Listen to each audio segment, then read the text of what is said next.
And we want to turn now to Julie K. Brown, an investigative journalist for the Miami Herald, whose reporting broke the Epstein scandal wide open. Julie, good morning to you. I know a lot of accusers, survivors thought, what took so long? Was Ghislaine Maxwell, according to authorities, actively hiding out? I think she was hiding more from the media probably than anything else. I mean, she had this big luxurious home that she reportedly bought up in New Hampshire.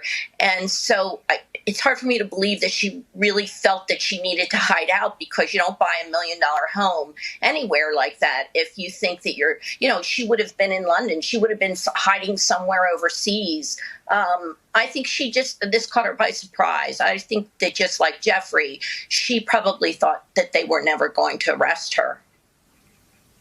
For people who aren't as familiar with the facts of these allegations as you are, you've talked to dozens of accusers over the years.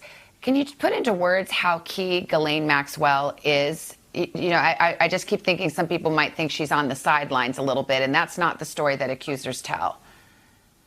No, she was a key figure in this. If you think of this as sort of an organized crime unit, she was like a capo. I mean, she was at the very top of this organization.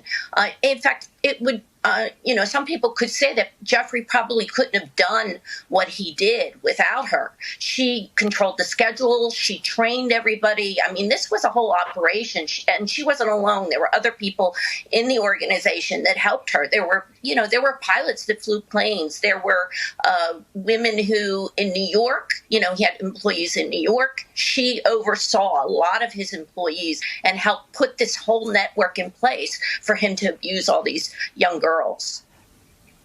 And then real quickly, there's always a possibility when someone is arrested and charged that they could then decide to cooperate with prosecutors. Normally that happens when there's a so-called bigger fish, somebody else that the prosecutors are looking to get.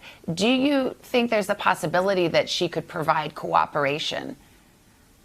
I absolutely think that there's a possibility.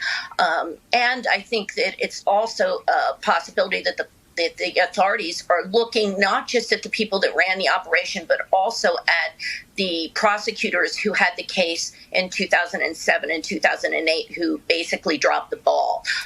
There are some public corruption prosecutors attached to this case, and from everything I hear, that's not an accident. They're looking at all aspects of what happened here. Of course, if these prosecutors in Florida had done their job way back in 2007, then we wouldn't be sitting here right now. Julie K. Brown of the Miami Herald, who did some seminal reporting on the case. Julie, thank you very much.